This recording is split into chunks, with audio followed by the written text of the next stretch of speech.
नमस्ते दोस्तों, हम प्रतिदिन चर्चा करते हैं कि ये इतने लोग धर्म परिवर्तन कर गए, आज सनातन धर्म खतरे में है, हिंदुओं को दबाया जा रहा है, बहुत सारी चर्चाएं करते हैं।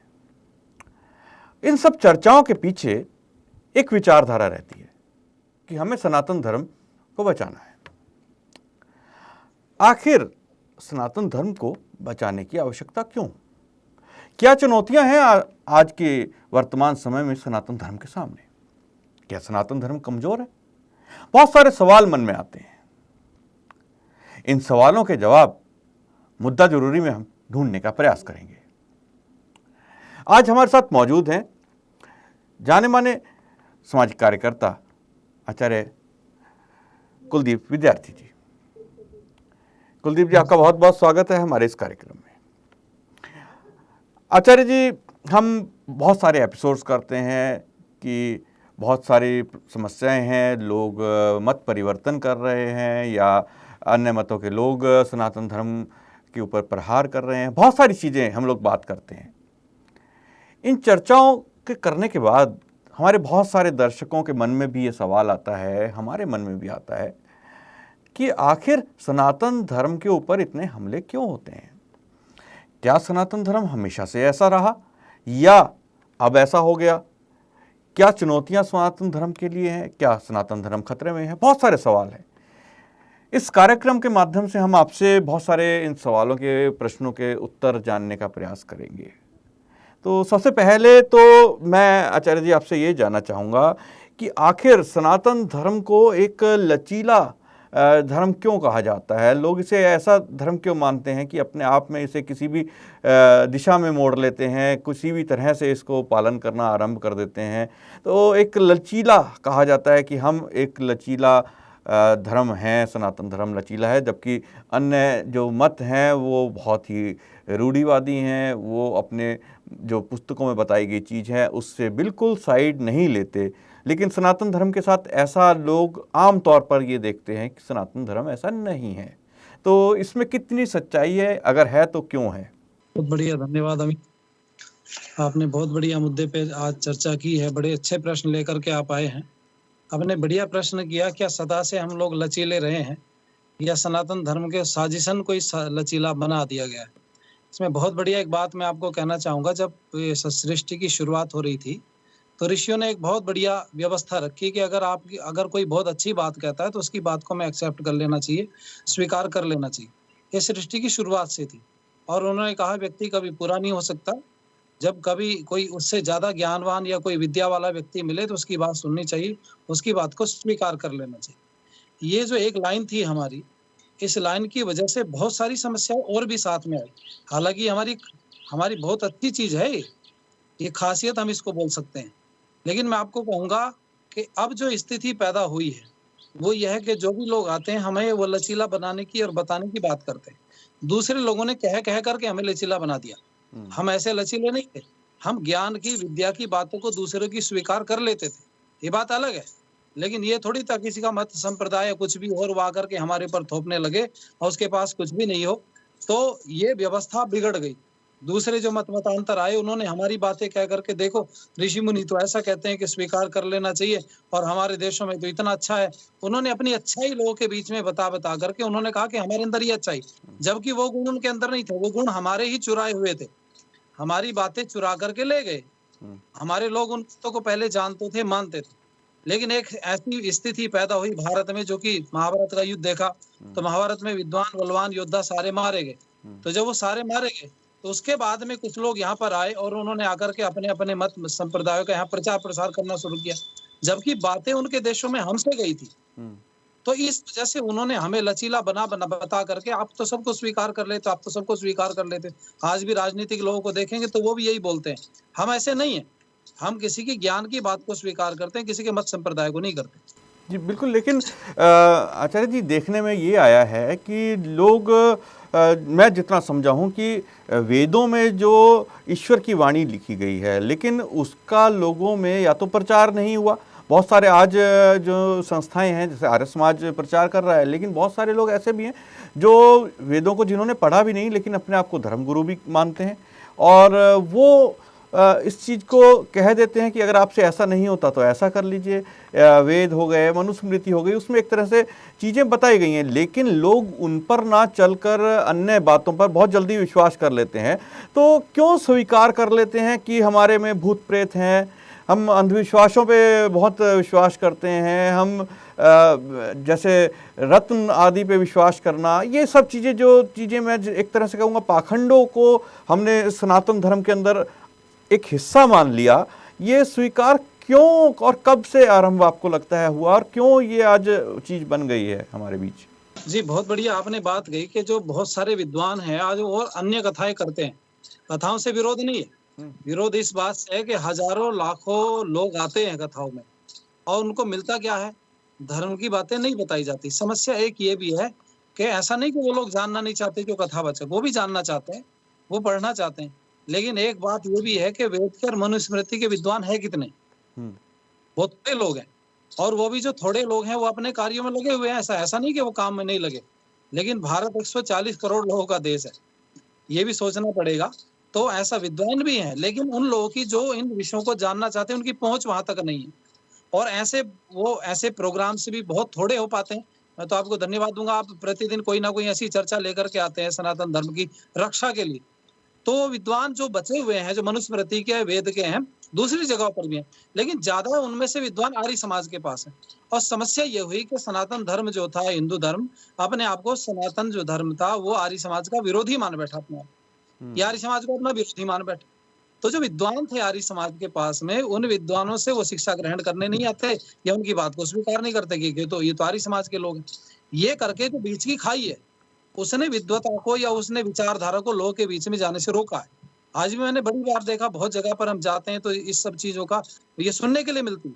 बात बहुत बढ़िया, लेकिन जो आर्य समाजी लोग हैं, इसका मतलब ये है कि उन्होंने ये समझ लिया कि सनातन धर्म के विरोधी, जबकि सनातन धर्म की रक्षा के लिए स्वामी दयानंद सरस्वती जी ने एक संस्था का निर्माण किया, जिसका नाम आर्य समाज था और उसका दोनों पक्ष मजबूत करना था।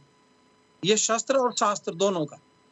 तो इसलिए लोग तो हैं, विद्वान भी हैं, हुँ। लेकिन कहीं न कहीं कॉम्बिनेशन की कमी होने के कारण ही समस्या पैदा हो रही है। जी। जी, बिल्कुल ये आपने बिल्कुल सही कहा, क्योंकि मैंने कई बारी देखा है कि बहुत सारे ऐसे सनातन धर्म जिसे हम कहते हैं जो अन्य जो हमारे सनातन धर्म के अंदर अलग तरीके से जो लोग मानते हैं, लेकिन है वो सभी सनातन धर्म का ही हिस्सा है। उसमें बहुत सारे ऐसे लोग हैं जो गुरुकुलों में पढ़े हैं, आज मठों में वो विराजमान हैं, अच्छे पद पर हैं और जिनको अच्छा ज्ञान भी है, वेदों का ज्ञान है। वो लोग ये नहीं समझते हैं कि आर्य समाज कुछ अलग है, क्योंकि वो आर्य समाज के मंचों पर आते भी हैं, चर्चाएँ भी करते हैं, वेदों की बात करते हैं और जो महर्षि दयानंद जी ने जो चीज़ें आज समाज को दी, जो आज हम देख रहे हैं, जैसे महिलाओं की शिक्षा की बात, वो सब चीज़ों को स्वीकार करते हैं। तो लेकिन वो जो एक वर्ग है जिसने कभी गुरुकुल में जाकर शिक्षा प्राप्त नहीं की, केवल पिता क्योंकि कुछ पूजा अर्चना या मंदिर में कुछ कार्य कर रहे थे या कहीं पे कथा कर रहे थे, तो उसके बाद बेटा भी वही कार्य में लग गया पिता से आगे। उन लोगों ने जिन्होंने वेद नहीं पढ़ा, वो लोग ज़रूर इस चीज़ों को, हाँ, इस समाज में गलत भ्रांतियों को फैलाने का कार्य कई बारी कर सकते हैं। लेकिन मैंने बहुत सारे ऐसी जगहें देखी हैं जहाँ पे मंच साझा होते हैं और बहुत अच्छे तरीके से लोग चर्चाएँ करते हैं। लेकिन आचार्य जी, ये जो आज हम चर्चा कर रहे हैं कि सनातन धर्म पे जो प्रहार, एक तरह से अभी बात निकल के आई, जो आपसे बात हो रही थी कि हम हमेशा से ऐसे ही नहीं थे, तो क्या अब जो हम एक तरह से लचीला या कहें किसी भी चीज़ को अपना लेना, जिस तरह से आज हम बात करते हैं लिव इन रिलेशनशिप को ही हमारे आज लोग समाज अपनाने पे राज़ी हो रहा है, तो ये सब चीज़ें जो हम कह रहे हैं, ये क्या किसी योजना के तहत एक लंबे समय से चला आ रहा है, जो हमारे धीरे-धीरे हमारी विचारधारा, हमारी धार्मिक विचारधाराओं को कमज़ोर कर रहा है और भविष्य में हो सकता है और कमज़ोर होता चला जाए? मतलब एक तरह से धीमा ज़हर पिया जा रहा है क्या? ये कोई साजिश है? जी, बहुत बढ़िया। एक तो पहली साजिश तो ये थी कि जब आर्य समाज ने काम करना शुरू किया सनातन धर्म के लिए, और चूँकि आर्य समाज जो संस्था बनाई थी स्वामी दयानंद सरस्वती ने, वो सनातन धर्म बर्बाद हो रहा था। उस समय का अगर आप इतिहास पढ़ेंगे तो 144 लोग रोज़ धर्म परिवर्तन करते थे। 1875 की बात कर रहा हूँ मैं। हुँ, 1875 में 144 लोग रोज धर्म परिवर्तन करते थे। तो स्वामी दयानंद ने देखा इनको धर्म की जानकारी नहीं है, इसलिए एक ग्रंथ लिखा जिसका नाम था सत्याप्रकाश। उस सत्याप्रकाश में सनातन धर्म की मान्यता क्या है, इस मान्यता को लेकर के पूरी की पूरी चीजें लिखी गई। और उसमें 14 पाठ हैं, 14 समुल्लास हैं। उसमें जो 10 समुल्लास है ना प्रारंभ के, वो 10 समुल्लास इसी विषय के हैं कि सनातन धर्म अर्थात हमारा या वैदिक धर्म या हिंदू धर्म मानता क्या है, उसकी मान्यता क्या। अब जो ये समस्या जो पैदा हुई, जो आपने अगला प्रश्न किया उसका मैं उत्तर देना चाहूंगा आपको। अगली समस्या इसलिए पैदा हुई क्योंकि भारत में मतमतांतर बहुत बन गए। अब एक सामान्य व्यक्ति को तो नहीं पता कि क्रिश्चियनिटी या ये सनातन धर्म में जो संप्रदाय अलग अलग है वो अलग है या एक है। उसको क्रिश्चियनिटी में, उसको सनातन धर्म में कोई अंतर नहीं पता। उसका कारण ये है कि यहाँ राम रहीम भी आ जाते हैं। यहाँ ईटीसी में जितने भी, एक नाम नहीं लेना चाहता, यहाँ अनेकों संप्रदाय मतांतर अनेकों पैदा हो गए सनातन धर्म के अंदर। तो उन्होंने सोचा ये थोड़ा सा अलग हट करके, तो ये भी थोड़ा अलग हटके होगा, ये भी थोड़ा अलग हटके होगा। इसलिए उनको इस्लाम में, क्रिश्चियनिटी में, सनातन धर्म में अंतर नहीं पता। और ये कहीं ना कहीं हम जिम्मेवारी हमारी थी। जो मंचों पर लोग बैठे हैं ना, हालांकि बहुत लोग काम कर रहे हैं, ये सराहनीय बात है, ये प्रशंसनीय है, लेकिन वो चर्चा नहीं हो पा रही है। वो भी लोगों के सामने आना चाहिए कि काम बड़ी तेजी से हो रहा है और हमारे दूसरे जो सनातन धर्म में हमारे जो लोग हैं वो इस काम को कर रहे हैं, ऐसी बात नहीं। लेकिन वो चर्चा नहीं हो पाती तो उसका पता भी नहीं है, इसीलिए लोगों में मायूसी भी होती है कि होगा क्या आगे। ऐसी बात नहीं, लोग काम कर रहे हैं, रात दिन कर रहे हैं, लगे हुए हैं। लेकिन मैं कहना चाहूंगा ये जिम्मेवारी हमारी और ज्यादा बढ़ जाती है। जो लोग मंचों पे बैठे हैं, कथावाचक है, उनकी जिम्मेवारी कि भाई वो सनातन धर्म की बातों को लोगों के सामने लेकर के आए।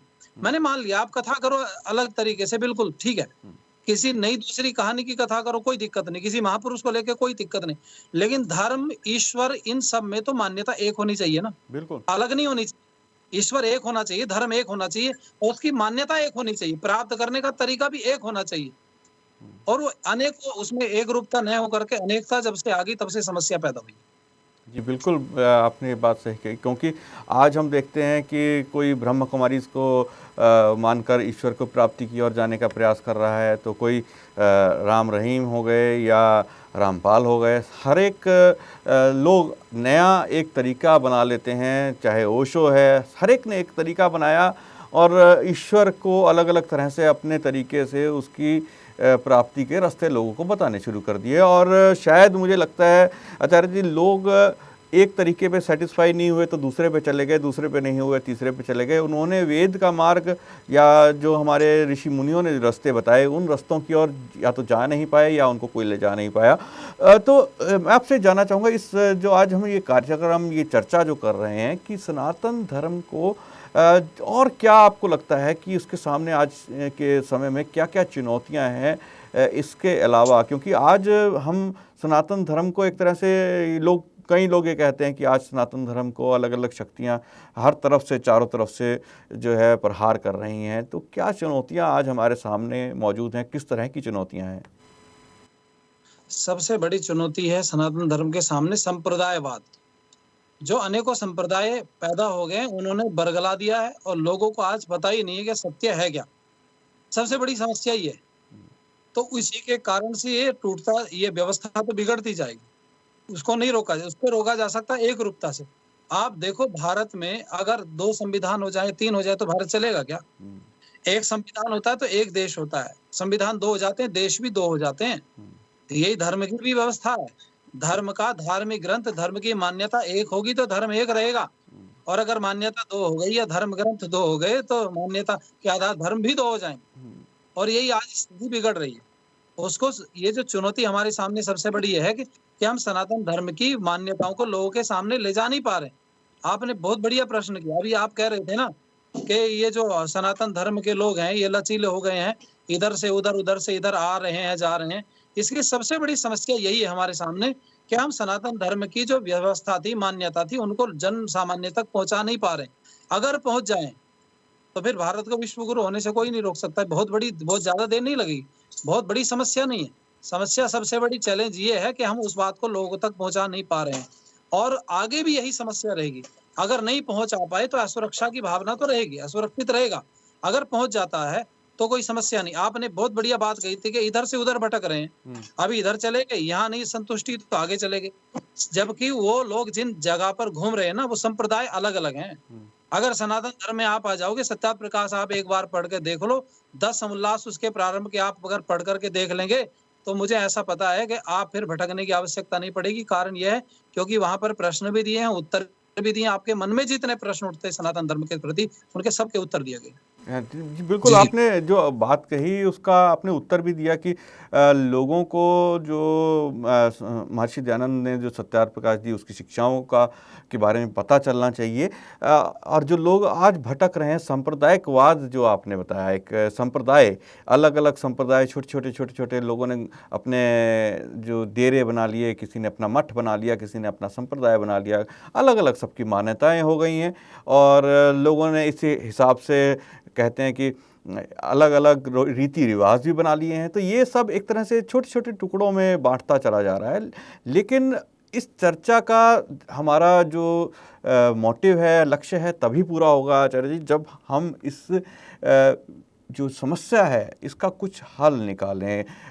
आपने कहा कि सत्यार्थ प्रकाश का जो विचार है वो लोगों तक पहुँचने चाहिए, लेकिन आज इन संप्रदायों से जो जुड़ने वाले लोग हैं, इन डेरों से जो जुड़ने वाले लोग हैं, बहुत सारे लोग ऐसे हैं जो पढ़ना लिखना नहीं जानते हैं। कुछ आदिवासी क्षेत्रों से लोग हैं जिन्होंने पढ़ना लिखना नहीं आता है, वहाँ पर सत्यार्थ प्रकाश पढ़ी नहीं जा सकती है। ये एक प्रैक्टिकल समस्या मैं आपको बता रहा हूँ, क्योंकि पढ़ नहीं सकते वो लोग, तो वो तो केवल जो बताया जाएगा, उनका जो गुरु उनको बताएगा या कोई व्यक्ति उन्हें बताएगा तभी उनको पता चलेगा, अदरवाइज़ उनको पता नहीं चलेगा कि सत्यार्थ प्रकाश नामक कोई ग्रंथ भी है, उसको पढ़ना चाहिए या उसको पढ़ा जा सकता है, उससे आपको सच्चाई पता चलेगी। तो इस सब का एक तरह से क्या सॉल्यूशन हो सकता है? किस तरह से इस सांप्रदायिकवाद या संप्रदाय, इन डेरों, इन छोटे-छोटे गुटों से छुटकारा पा सकते हैं हम? किस तरह से हो सकता है?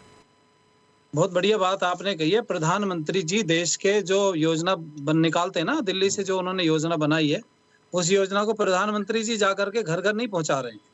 उनके लिए प्रतिनिधि बने हुए हैं और प्रतिनिधि आगे अपने से आगे, अपने से आगे, अपने से आगे, मतलब वो लास्ट वाला जो प्रतिनिधि होता है, उसको समझाने की क्षमता इतनी बड़ी होती है कि वो अनपढ़ आदमी को भी बता देता है कि ये जो योजना आई है, इसका तुम्हें लाभ होगा या हानि होगी। आपने बढ़िया प्रश्न किया कि जो बिना पढ़े लिखे लोग वहां तक कैसे व्यवस्था पहुंचेगी, विचारधारा कैसे पहुंचेगी।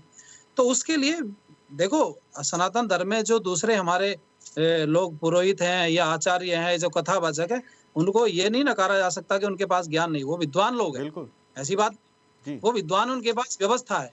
लेकिन सत्यार्थ प्रकाश की बात मैं क्यों कर रहा हूँ, उसके पीछे कारण ये है कि स्वामी दयानंद सरस्वती जी ने एक सिलेबस छोटा-सा, कम शब्दों में छोटा-सा सिलेबस निकाल करके दे दिया। जैसे एक बच्चे को आप रैंडम पढ़ाओ, कभी कुछ पढ़ाया, कभी कुछ पढ़ाया, नहीं आएगा। एक तरीके से पढ़ाओगे तो पूरी बात समझ में आ जाए। जो सत्यार्थ प्रकाश की बात हमने कही है, वो एक व्यवस्थित तरीके से स्वामी दयानंद सरस्वती जी ने एक पुस्तक में लिख दिया। उसमें ताकत कम लगानी पड़ेगी, बुद्धि कम लगानी पड़ेगी, एनर्जी कम लगेगी और काम ज्यादा होगा। इसीलिए सत्यार्थ प्रकाश का नाम ले रहा हूँ। अदरवाइज सत्यार्थ प्रकाश के बिना भी आप इस व्यवस्था को आगे जन सामान्य तक पहुंचा सकते हैं, लेकिन उससे छोटा, उससे और तर्कपूर्ण और उससे ज्यादा कहीं ऐसा सिलेबस मिलता नहीं। क्योंकि जो पुस्तकें दूसरी उपदेशात्मक है, और उपदेशात्मक जो पुस्तकें होती है ना, उनका जो व्यवस्था विस्तार चलता है, मतलब उपदेशात्मक पुस्तक में उपदेश दिया जाए तो विस्तार से पूरा समझा करके। लेकिन स्वामी दयानंद सरस्वती जी ने जो सत्यार्थ प्रकाश दिया, वो तार्किक ग्रंथ है। मतलब एक प्रश्न उठाया, उत्तर दे दिया, दूसरा प्रश्न उठाया, उत्तर दे दिया, तीसरा उठाया, उत्तर दे दिया। तो उसका जो तरीका है वो बहुत बढ़िया। तो उसके लिए प्रॉपर तरीके से ट्रेनिंग लें, और जो लोग सनातन को जन सामान्य तक पहुंचाना चाहते हैं, हम उनका आह्वान करते हैं, वो हमारे निकट आए, आपसे कांटेक्ट करें, और हमारे पास व्यवस्था है कि उनको हम लोग ट्रेनिंग दें। वो जाकर के जन सामान्य तक अपनी बातों को रख सकते हैं। बहुत इजीली, बहुत आसानी से लोगों को पहुंचाया जा सकता है। जी, बिल्कुल आपने सही कहा, लेकिन इसमें एक ये है कि बहुत सारे लोगों ने जिन्होंने धर्म के नाम पर दुकान खोल रखी है, वो अगर सत्यार्थ प्रकाश पढ़ लेते हैं तो उनका तो धंधा ही बंद हो जाएगा आचार्य जी। लेकिन जो आपने बात कही कि ये जो सत्यार्थ प्रकाश जैसे या शिक्षाएं जो आर्य समाज के जो विद्वान लोग प्रवचनों में देते हैं, शिक्षाएं देते हैं, गुरुकुलों में प्राप्त होती है आर्य समाज की, वो सब चीज़ें अगर आम जन तक पहुंचने लगे, लोगों के माध्यम से, आज इलेक्ट्रॉनिक मीडिया के माध्यम से, इंटरनेट, व्हाट्सएप के माध्यम से पहुंचने लगे, ऑथेंटिक तरीके से पहुंचने लगे, तो बहुत हद तक लोगों के दिमाग में सवाल उठने लगेंगे। क्योंकि आज जो हम देखते हैं, आज का युवा वर्ग है, वो हर चीज़ पर सवाल उठाता है, विज्ञान की दृष्टि पर, तर्क की दृष्टि से हर चीज़ को देखता है, तो मुझे लगता है कि अगर हम अपने सवालों को लोगों के मनों तक पहुंचा दें कि आपको क्या सवाल पूछना है। अगर आपको कोई आके कहता है कि सनातन धर्म को लेकर कोई सवाल खड़ा करता है, तो उसका सवाल का उत्तर आपको एक तरीके से, आपको सही तरीके से प्राप्त हो, ना कि कोई गलत तरीके से आपको गलत उत्तर प्राप्त हो। इस तरह की व्यवस्थाएं आज हमारे समाज में, आज हमारे जितने भी इस तरह के जो संगठन हैं जो इस सनातन धर्म के प्रचार प्रसार में जुटे हैं, उन सब को एक मिलकर कुछ ऐसा कार्य करने की आवश्यकता है कि इस सनातन धर्म की ये जो अलग अलग संप्रदायों से लोग जो जुड़ने का प्रयास करते हैं, एक तरह से हम उन्हें कह सकते हैं, जो आगे जाकर जब वो सेटिस्फाई या जब उनका ध्येय पूरा नहीं होता एक संप्रदाय से दूसरे संप्रदाय से चौथे संप्रदाय में जाने पर, तो वो कहीं ना कहीं मुल्ला मौलवियों या इन पास्टर्स के जो चक्कर में फंसते हैं, उनके अंधविश्वास में फंसते हैं। वो सोचते हैं चलो हमने एक संप्रदाय, एक पूजा पद्धति को अपनाया, आप दूसरे को अपनाया, फिर तीसरी को अपनाया, वहाँ पूरा नहीं हुआ तो हो सकता है ईश्वर हमें मस्जिद में मिले या मज़ार पे मिले, या हो सकता है उनकी जो मनोकामना है वो चर्च में या किसी चंगाई सभा में पूरी हो। तो इस तरह की जो सोच है वो एक तरह से हमारे पूरे के पूरे सनातन धर्म पर चुनौती का काम कर रही है, और इस चुनौती से हमें सबको मिलकर लड़ना होगा और लोगों को जागरूक करना होगा। हमें हमेशा ऐसे लोगों को ये बताना है कि सच का राह क्या है। आप आर्य समाज मंदिर जो देश विदेश में आज हजारों की संख्या में आर्य समाज से जुड़े हुए विद्वान हैं, उनका साथ दे सकते हैं। जी आचार्य जी, आप कुछ कहना चाह रहे हैं? आपने बहुत बढ़िया बात कही थी। अगर वो सत्यार्थ प्रकाश की बात मानेंगे लोग हमारे, हाँ जी। या उसका प्रचार प्रसार करेंगे तो दुकान बंद हो जाएगी। जी मैं कहना चाहूँगा समाज के लोग भी तो प्रचारक हैं, क्या वो जी भूखे मर रहे हैं? जी ऐसा नहीं। और दूसरी बात ये है कि जो लोग झूठ बोल करके, कथा करके जो पैसा कमा रहे हैं, अगर सच बोल करके कथा करेंगे तो क्या उनको कम मिलेगा धन? अधिक मिलेगा। जी और लोग पूछेंगे, उनको पता चलेगा कि हमें पहली बार ये सब चीज़ों की जानकारी हुई है। जी तो ऐसा मुझे लगता है कि ऐसा नहीं, हालाँकि लोगों के मन में प्रश्न आपके मन में तो नहीं है, लेकिन आपने ये प्रश्न लोगों के मन का उठा करके दिया कि भई लोग ऐसा सोचते होंगे, लेकिन ऐसा नहीं है। अगर जो लोग सत्य का प्रचार प्रसार करने वाले लोग होते हैं, तो वो बढ़ते जाते हैं जी और बिल्कुल निरंतर आगे बढ़ेंगे। जी। बिल्कुल। आपने सही कहा कि सत्य का प्रचार प्रसार, क्योंकि हर व्यक्ति चाहता है कि सत्य जो है उसके जीवन में आए, और वो जो जान रहा है, जो कर रहा है वो सच है, वो सही कर रहा है। क्योंकि मानव का जो एक तरह से मन है वो हमेशा सही राह पर ही चलने को कहता है। पहली बार वो सच ही की तरफ जाना चाहता है, कोई नहीं चाहता कि उसके साथ धोखा हो, उसको गलत हो।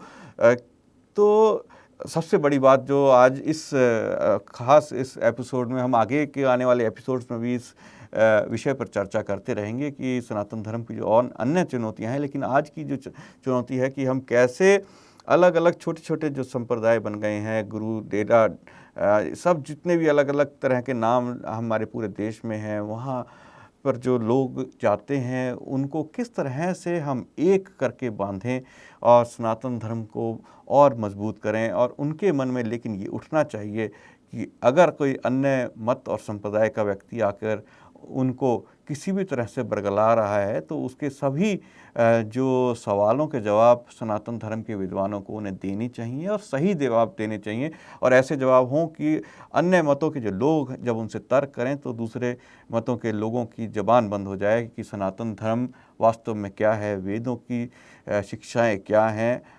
ये सब चीज़ें उन्हें पता होनी चाहिए, और हमारे सभी संस्थाओं को इसको लेकर आगे बढ़ना है। और आज इंटरनेट के युग में हम सब इस चीज़ का इस्तेमाल करके आगे बढ़ सकते हैं। आचार्य जी, आज आप हमारे साथ जुड़े और इस विषय पर आज हमने इस चर्चा को आरंभ किया। ये मुद्दा ज़रूरी के अंदर हम एक नए तरह से लोगों से चर्चा करने का प्रयास कर रहे हैं। आप हमारे साथ जुड़े, आपका बहुत बहुत धन्यवाद। दोस्तों, कल फिर मुलाकात होगी एक नए विषय पर। विषय हमारा इसी विषय के आगे चर्चा चलेगी, लेकिन एक नया मुद्दा होगा, एक नई चुनौती होगी सनातन धर्म के आगे। क्या आज चुनौती है, क्यों हम इतना एक तरह से जो लोग हमें समझाने का प्रयास करते हैं, बताने का प्रयास करते हैं, अपने मतों को ऊंचा दिखाने का प्रयास करते हैं, बहुत सारे लोग बरगला जाते हैं। कुछ बच्चे विदेश जाकर अपने धर्म को छोड़ देते हैं, लेकिन सनातन धर्म वास्तव में क्या है और इसको किस साजिश के तहत आज लोग चोट पहुंचाने पे तुले हुए हैं, इन सब चीज़ों के ऊपर हम धीरे धीरे चर्चा करेंगे इसी कार्यक्रम में। तो आप देखते रहिए मुद्दा ज़रूरी। आज मुझे आज्ञा दीजिए, नमस्ते।